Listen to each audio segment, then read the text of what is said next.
अस्सलाम वालेकुम। दी math corner के साथ मैं हूं सफ़ीना। हमारा आज का टॉपिक है मल्टीप्लिकेशन ऑफ टू मैट्रिसेस। हम इससे पहले दो मैट्रिसेस की एडिशन देख चुके हैं, दो मैट्रिसेस की सब्ट्रैक्शन देख चुके हैं। आज हम देखेंगे कि दो मैट्रिसेस को मल्टीप्लाई किस तरह से किया जाता है। जैसे कि मेरे पास यहाँ पे दो मैट्रिसेस लिखे हुए हैं ए और बी। हमने एडिशन और सब्ट्रैक्शन में एक चीज़ देखी थी कि जब हम दो मैट्रिसेस को ऐड या सब्ट्रैक्ट करते हैं तो उसमें एक कंडीशन थी कि आपके पास दो मैट्रिसेस का ऑर्डर सेम होना चाहिए। लेकिन मल्टीप्लिकेशन ऑफ मैट्रिसेस में ऐसा नहीं है, हमें सेम ऑर्डर जो है वो नहीं रिक्वायर्ड। इसमें हमें इसमें देखना है कि हम दो मैट्रिसेस को कन्फर्मेबल फॉर मल्टीप्लिकेशन कब होंगे। उसके लिए जो कंडीशन है यहाँ पे वो क्या है कि दो मैट्रिसेस जब भी हम मल्टीप्लाई करने लगें तो हमें सबसे पहले चेक क्या करना है। हमें फर्स्ट मैट्रिक्स में, फॉर एग्जांपल वो मैट्रिक्स अगर ए है, उस मैट्रिक्स के अंदर हमारे पास number of columns, first matrix में हम क्या चेक करेंगे, number of columns. And second matrix में हम चेक करेंगे नंबर ऑफ रोज। अगर आपके पास फर्स्ट मैट्रिक्स में नंबर ऑफ कॉलम्स और सेकंड मैट्रिक्स में नंबर ऑफ रोज ये इक्वल आ जाती हैं तो हम कहेंगे कि दो मैट्रिसेस जो हैं वो कन्फर्मेबल फॉर मल्टीप्लिकेशन हैं।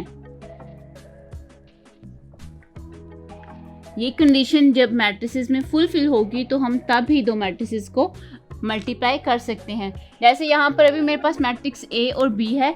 अगर मैं देखूँ तो इस फर्स्ट मैट्रिक्स में हमने कॉलम्स चेक करने हैं C1 एंड C2, दो नंबर ऑफ कॉलम्स हैं यहाँ पे। अगर बी में मैं रोज चेक करूँ तो R1 एंड R2। आपको पता है कि हम वर्टिकल जो हमारे पास होती है पोजीशन नंबर्स की, हम उसको वर्टिकल अरेंजमेंट को हम कॉलम कहते हैं और हॉरिजॉन्टल अरेंजमेंट जो होती है हम उसको रोज कहते हैं। अब नंबर ऑफ रोज और नंबर ऑफ कॉलम्स हमारे पास सेम है, टू नंबर ऑफ रोज हैं, टू नंबर ऑफ कॉलम्स हैं, तो हम क्या कर सकते हैं कि इन दोनों मैट्रिसेस को हम मल्टीप्लाई कर सकते हैं। अब देखते हैं कि हमने जब मल्टीप्लाई करना हो तो हम कैसे करेंगे। मल्टीप्लिकेशन के लिए हम फाइंड आउट करेंगे ए और बी, दो मैट्रिक्स की मल्टीप्लिकेशन को हम इस तरह से जाहिर करते हैं। पहले मैट्रिक्स ए है तो पहले मैट्रिक्स ए की एंट्रीज लिखेंगे। सेकंड मैट्रिक्स हमारे पास बी है तो नेक्स्ट हम बी की एंट्रीज लिखेंगे 1 3 2 -3। इस मैट्रिक्स में -1 0 3 एंड 2। अब देखते हैं कि दो मैट्रिक्स को हम मल्टीप्लाई कैसे करेंगे।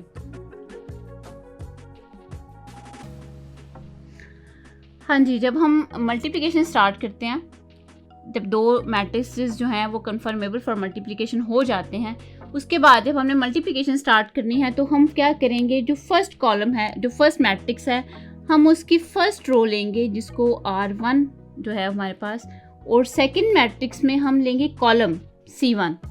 ठीक है, दोनों मैट्रिसेस में हम मल्टीप्लिकेशन किस तरह से करेंगे, पहले एक की रो लेंगे और सेकंड की कॉलम, सेकंड मैट्रिक्स का आपने कॉलम लेना है, फर्स्ट रो और फर्स्ट कॉलम को आपस में मल्टीप्लाई करेंगे। आपने इसको याद रखना है कि फर्स्ट रो फर्स्ट कॉलम से मल्टीप्लाई होगी।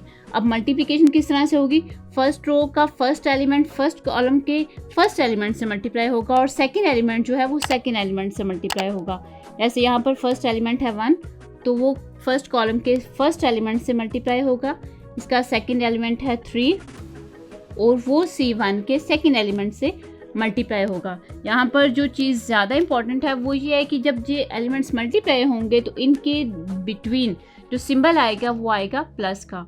अब नेक्स्ट हमने क्या करना है, हम इसी R1 को नेक्स्ट कॉलम से मल्टीप्लाई करेंगे। अब हम क्या करने जा रहे हैं, R1 को C2 से मल्टीप्लाई करने जा रहे हैं। C2 हमारे पास ये है, R1 को लेंगे, C2 के एलिमेंट से मल्टीप्लाई करेंगे। R1 हमारे पास फर्स्ट एलिमेंट है 1 और C2 का फर्स्ट एलिमेंट है 0। R1 में हमारे पास सेकंड एलिमेंट है 3 और C2 में सेकंड एलिमेंट मेरे पास है 2। फिर हमें यहाँ पर यही सिंबल जो है ये याद रखना है कि जब भी ये एलिमेंट्स आपस में मल्टीप्लाई होंगे तो इनके जो आंसर्स हैं वो आपस में प्लस होंगे। एक चीज़ जो यहाँ पे ज़्यादा इम्पॉर्टेंट है वो ये है कि जब आप इनको मल्टीप्लाई करेंगे तो इनकी मल्टीप्लिकेशन के बाद जब आपने इनके आंसर्स लिखने हैं तो आपने उसकी तरतीब भी वही रखनी है। जो हम इनकी मल्टीप्लिकेशन की रख रहे हैं। जैसे R1 को आपने C1 से मल्टीप्लाई किया है तो क्या करेंगे कि R1 और C1 के मल्टीप्लिकेशन का आंसर भी R1 और C1 में आएगा।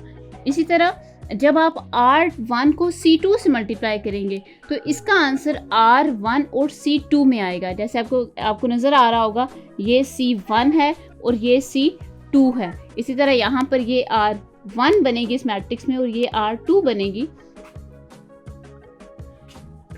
तो हम मल्टीप्लिकेशन के बाद इनके आंसर भी इनकी कॉरेस्पॉन्डिंग पोजीशंस में लिखते हैं। अब नेक्स्ट हम करने जा रहे हैं R2 की मल्टीप्लिकेशन फर्स्ट कॉलम से और सेकंड कॉलम से। पहले हम R1 को मल्टीप्लाई कर चुके हैं, अब R2 की बारी है। R2 में फर्स्ट एलिमेंट लेंगे जो कि इस वक्त है 2 और C1 का फर्स्ट एलिमेंट है -1। इसी तरह R2 में सेकंड एलिमेंट है -3 और C1 में सेकंड एलिमेंट है 3। इनकी मल्टीप्लिकेशन होगी और इनके बिटवीन जो साइन आएगा वो आपने याद रखना है कि हमेशा हम प्लस लगाते हैं। R2 को C1 से मल्टीप्लाई कर लिया, अब R2 को हम मल्टीप्लाई करने जा रहे हैं C2 से।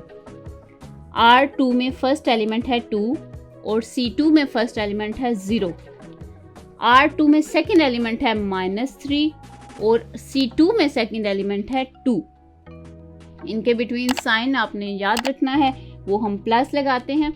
अगर मैं इनकी मल्टीप्लिकेशन की जो अरेंजमेंट है अगर उसको लिखूं, पहले हमने R1 को C1 से मल्टीप्लाई किया है, फिर R1 को C2 से, उसके बाद हमने R2 को C1 से मल्टीप्लाई किया है और फिर R2 को C2 से, और इसी अरेंजमेंट पे हमने जो हैं वो अपने आंसर जो हैं इस मैट्रिक्स में मेंशन किए हैं।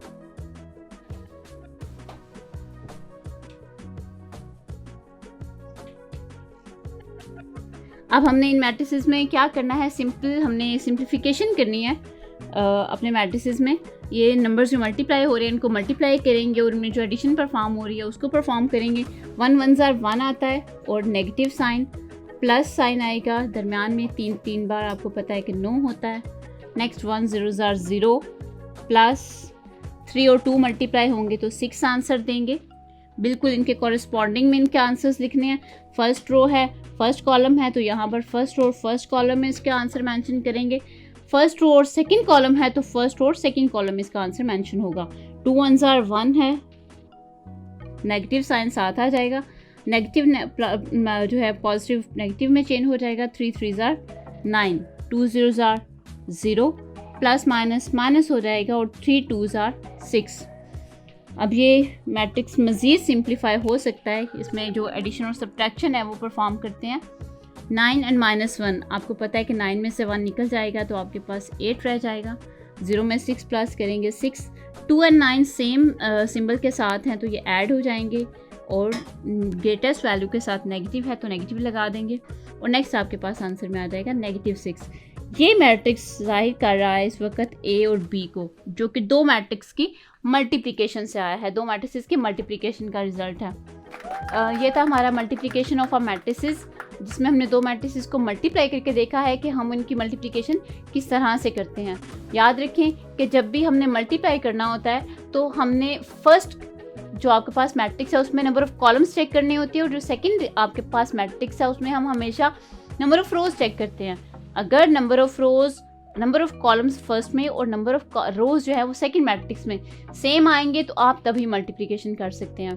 उसके बाद जब आप मल्टीप्लाई करेंगे तो इनको हम रो वाइज और कॉलम वाइज मल्टीप्लाई करते हैं कि आप पहले फर्स्ट मैट्रिक्स की एक रो लेंगे और नेक्स्ट मैट्रिक्स के जितने भी कॉलम्स होंगे, यहाँ पर 2 हैं, 2 से ज़्यादा भी हो सकते हैं, C4 C3 5 तक भी जा सकता है, तो आप एक रो लेंगे और नेक्स्ट के सारे कॉलम्स के साथ आपने उसको 1 बाय 1 मल्टीप्लाई करके उसी की कॉरेस्पॉन्डिंग में इसके आंसर्स को मेंशन कर देना है। नेक्स्ट आप न्यू रो में जाएंगे तो आप उसके आंसर को न्यू रोज में ही मेंशन करेंगे और क्या करेंगे, नेक्स्ट जो रो है उसको न्यू मैट्रिक्स जो है सेकंड मैट्रिक्स है उसके सारे कॉलम्स के साथ आपने 1 बाय 1 मल्टीप्लाई करके उसके कॉरेस्पॉन्डिंग एंट्रीज को लिख देना है। उसके बाद सिंप्लीफाई करेंगे और जो आपके पास रिजल्टिंग मैट्रिक्स होगा वो मैट्रिक्स की मल्टीप्लिकेशन को शो करेगा। ये था हमारा मल्टीप्लिकेशन ऑफ अ मैट्रिसेस।